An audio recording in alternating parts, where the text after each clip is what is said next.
You're listening to Menopause Natural Solutions, episode 83, Turmeric, the Golden Goddess.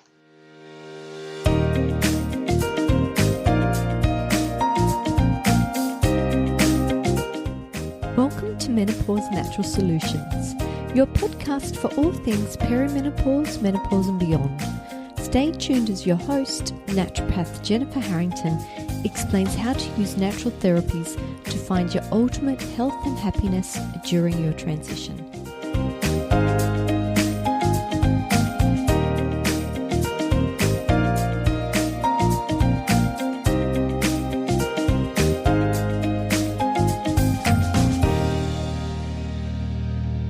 Hello, it's Jen here. What a day I've had. I sat down this morning and I went, right, I'm going to talk about turmeric on the podcast today. Let me just back up a couple of facts and put a podcast together. Oh my goodness, I jumped onto PubMed and there are almost 6,000 research articles on turmeric. So I went down a little bit of a rabbit warren and I found all these new facts about turmeric that I did not know, and I love it even more than I ever did before. It is just such a beautiful herb, and it's really a colourful spice that has a really long history of medicinal use. I love its nickname, the Golden Goddess. For me, it is the perfect menopausal herb for the goddess approaching her golden years, as it can help bring so much richness to her health and to her happiness. But before we get into all the information that I put together for you today, I wanted to remind you about my book, From Invisible to Invincibles, a first anniversary. Yes, so if you purchase the book from my website at the moment, you will grab the actual book and you will grab the interactive book, which has an additional 56 pages that I put together since the physical book was published. And you get an invite to the Meet the Author, which is me, Zoom party. So that offer finishes on the 17th of March. So not too long to go. So if you've been thinking about doing it, do it now. Otherwise, you'll miss out. Anyway, back to turmeric. Turmeric is known to contain over 300 active constituents. Some have been researched, others are still undiscovered. But there are a lot of products out there on the market that just contained isolated curcumin. Let me tell you, turmeric is so much more than curcumin. Curcumin is fantastic, but what I would really prefer is that you use a whole root extract. So you're getting the 299 other active constituents as well as curcumin. So this morning when I started looking at these almost 6,000 articles, I decided I need to filter them down to be menopausal specific. So let's start. So the first thing I looked for was hot flushes. And there are two mechanisms that turmeric has to help prevent hot flushes. And turmeric is a phytoestrogen. This means it has an estrogen-like effect in the body. The other beneficial action turmeric has against hot flushes is because it has an antihistamine effect. So histamine intolerance and hormonal imbalance go hand in hand. If your menopausal transition has also included lots of skin issues like skin itch, hives, rashes, or maybe migraines or severe sweating or fatigue, then this could be a histamine issue. And luckily for you, turmeric does both. So yes, it looks like it has a very good effect on reducing the frequency and the severity of hot flushes.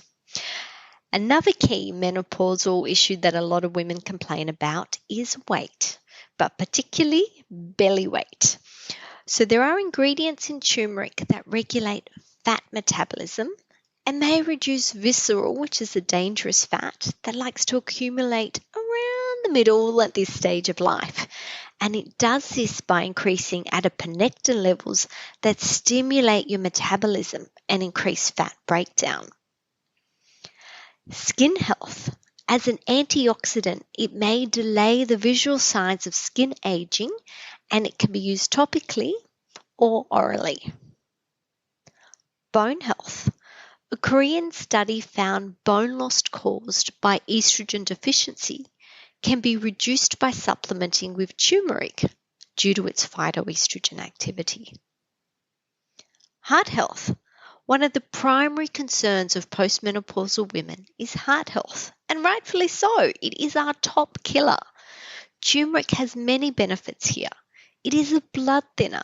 It helps dissolve clots. It improves blood vessel function, reduces arterial wall stiffness, improves blood flow, blood pressure, and in regards to cholesterol, it can increase the good HDL cholesterol and reduce total cholesterol levels. Brain health. Tetrahydrocurcumin is metabolized from curcumin by your digestive microbiome. It has powerful neuroprotective effects. It can increase brain-derived neurotrophic factor, which is BDNF, and BDNF helps your brain form new connections. It may help slow down age-related neurodegenerative conditions such as Alzheimer's.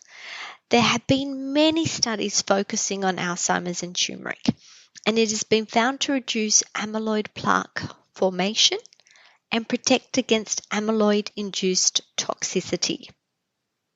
Pain. As an analgesic, it has painkiller-like effects. Luckily, it also has anti-inflammatory effects, meaning it can reduce pain, swelling, heat, redness, and improve joint mobility. It has successfully been used to reduce joint pain, muscle pain, and migraines. It works on both wear and tear affected joints and autoimmune conditions like rheumatoid arthritis due to its immune regulating action. It is superior to many over-the-counter medications, both in its effectiveness and its safety profile. Many over-the-counter drugs cause gastrointestinal damage. Turmeric doesn't. It actually helps to heal intestinal damage. What about immune health? As mentioned, it's an immune regulating action. Unfortunately, in postmenopause, your immune surveillance capacity drops as estrogen levels lower, making you more susceptible to new viral infections, viral reactivation of former infections, bacterial infections, cancer, autoimmune conditions. Turmeric may play a role in helping all of this. It can boost general immunity. It can prevent cancer by boosting natural killer cells and balances out autoimmunity. What excites me most is its ability to reduce viral replication. This has been tested on many viruses, but the herpes family, including the Epstein-Barr virus, is important.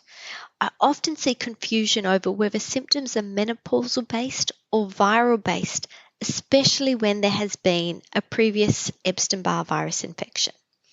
Symptoms that could indicate that your symptoms are viral-based include fatigue, achy joints, night sweats, headaches, digestive issues, behavioural changes, depression, nerve pain, rashes, altered skin sensations such as tingling and itch. And if this is you, you may like to have a viral screening. But you may also want to consider turmeric, as it may help regardless of if your symptoms are viral or hormonal based. Allergies. Turmeric's antihistamine effects not only help to reduce hot flushes, it also reduces allergies, and it works by inhibiting cytokine and IgE production. Cancer. It has an anti-tumor effect, meaning it may play a role in reducing and preventing cancer. It has chemosensitive and radiosensitive qualities, meaning it increases the sensitivity of cancer to these conventional treatments, making them more effective, and may also reduce the side effects of these treatments, such as nausea, depression, and brain fog. Warning! Do not use turmeric with cyclophosphamide. It is a breast cancer treatment. Always seek professional advice before using turmeric with oncology treatments. Urinary health. Turmeric inhibits biofilm formation in pathogens causing urinary tract infections. Unfortunately, urinary tract infections are very common in menopause. Turmeric works by preventing bacteria from communicating to each other, and this is called quorum censoring, or QS. The bacteria can talk to each other and create a colony called a biofilm. And I see a biofilm as being a protective dome to shield them against your immune system and antibiotic treatment. But if they can't talk to each other and they can't create a dome, they are so much more susceptible to attacks, and we have a much better ability to wipe them out and prevent urinary tract infections. Blood sugar and diabetes. As mentioned earlier, turmeric increases adiponectin levels. Adiponectin regulates metabolic processes, including glucose regulation, insulin sensitivity, and fat storage. It's a great addition if you are pre-diabetic, but it may potentiate diabetic medications and should only be taken under medical supervision if you have diabetes. Digestion. Turmeric has wound healing properties and protects and heals any gastric intestinal damage. Its GI protection benefits women with conditions such as ulcerative colitis, Crohn's, leaky gut, and ulcers. It's a chelator. It helps to bind and remove excess iron and copper. These two minerals are often elevated in menopause and cause symptoms similar to the transition. Excess iron causes fatigue, joint pain, irregular heartbeat, depression, and concentration issues, whereas excess copper can cause emotional withdrawal, anxiety, a poor stress response, brain fog, concentration issues, and depression. But its chelating abilities doesn't stop there. It also chelates heavy metals such as mercury and aluminium, aflatoxin A, a toxin produced by mold, and other environmental chemical toxins. Liver function. Turmeric increases detoxification, in particularly phase 2 detoxification.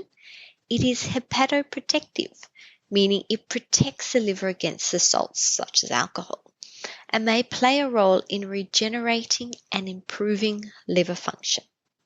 This is seriously important at this stage of life, as with the reduction of estrogen comes a reduction in liver function. Data has shown an approximate reduction in function of 1% per year starting in perimenopause.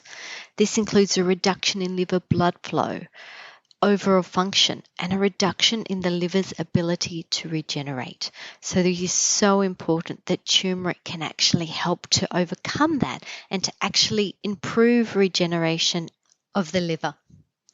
Kidney function. Turmeric is also nephroprotective. It works to protect the kidneys against damage. I just wouldn't use it if you had any issues with kidney stones. How about all chronic disease? Inflammation is a chronic risk factor in the development of all chronic diseases. But guys, let me warn you, turmeric is not for everyone. I personally haven't seen any issues with using it as a food, but I have seen complications with high concentrate supplements. So please speak to myself or another practitioner before starting it. These are my main concerns with turmeric. It is a blood thinner. Don't take it if you are already on blood thinning medications. Turmeric naturally contains oxalates. If you have an issue with the development of stones, such as kidney stones or gallstones, don't take it. Oxalates may play a role in gout, so avoid here as well. It may potentiate the effects of diabetic medication, so don't take it unless you're under professional supervision. And I would discontinue use prior to any surgery due to its blood thinning effects, but post-surgery it is an absolutely wonderful addition to speed up wound healing, to reduce inflammation, and to reduce pain. So hopefully you can see now why turmeric is one of my absolute favorite herbs in the menopausal transition. That's it for me. I hope you have had an absolutely wonderful week, and I look forward to speaking to you again next week. Bye for now.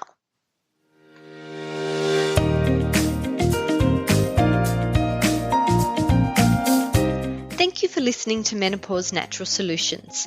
This podcast contains general information about menopause.